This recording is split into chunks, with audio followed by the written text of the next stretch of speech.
negara bicara apa ya?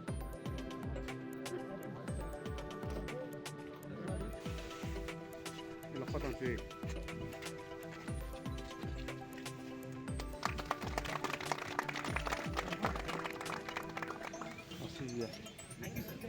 आप लोगों से मिलके मुझे बहुत खुशी हुई है। जैसा कि लद्दाख में कहावत है कि या तो आपको मिलने के लिए आपके सबसे कट्टर जो दुश्मन हैं वो मिलेंगे, या जो आपके सबसे जो मित्र हैं, जो आपके प्रिय मित्र हैं वो मिलेंगे। तो मुझे मालूम है कि आप तो मेरे प्रिय मित्र हैं।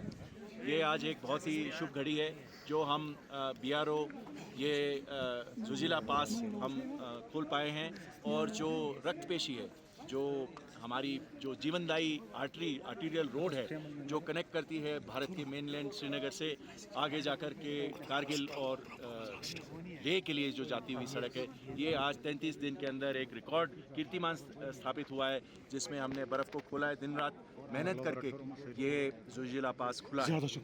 और मैं भारत सरकार के जो इस बॉर्डर इलाके में जो उन्होंने एक जो प्रगति दिखाई है और जो उन्होंने इकोनॉमिक एक्सपेंडिचर और जो हमें सहूलियत दी है, वो सचमुच विस्मयात्मक है। इससे पहले कभी बॉर्डर एरियाज़ में इतना इंफ्रास्ट्रक्चर डेवलपमेंट देखने को नहीं मिला है। हम हर साल एक नया कीर्तिमान स्थापित कर पा रहे हैं, और मैं यहाँ के बॉर्डर रोड्स के लोगों को, बॉर्डर के एरिया के लोगों को ये आश्वस्त करता हूँ कि सीमा सड़क संगठन आपके साथ में है, और हम हर साल और प्रगति इस एरिया में करेंगे। सर, फौज के लिए कितना इम्पोर्टेंट है ये टनल और ये रोड? ये तो सभी को मालूम है कि ये सामरिक दृष्टि से जो कारगिल और लद्दाख का जो इलाका है, ये तो हमारे पूरे इतिहास में ये हमेशा सामरिक दृष्टि से बहुत ही इम्पोर्टेंट है।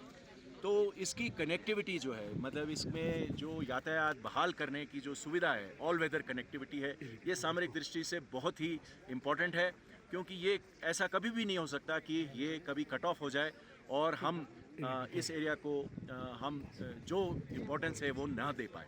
Sir, this was the first time that the highway has been ये मतलब ओपन रही लगभग 25 फरवरी तक, और क्या ये BRO के लिए माइलस्टोन था कि मतलब इतनी देर तक ये हाईवे ओपन रहना?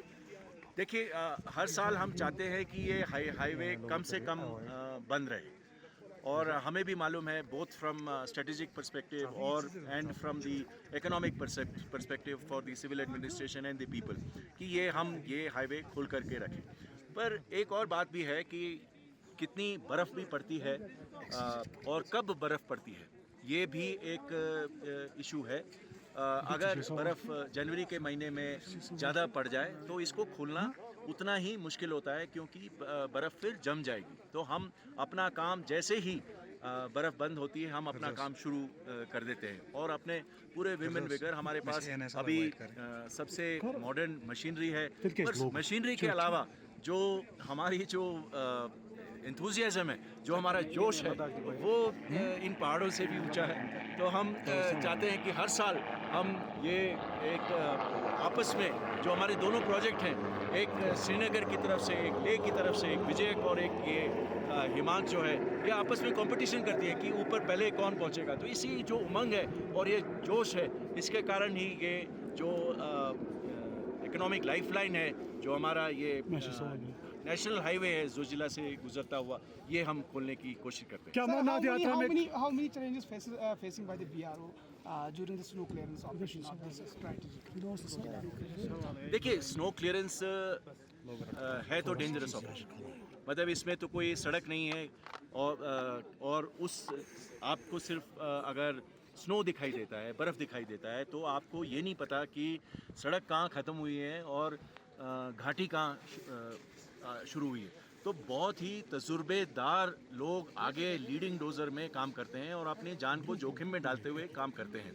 दूसरी बात यह है कि 30 साल, ये जो आप सामने जो वॉल दिखाई दे रहा है, ये बर्फ़ का वॉल है।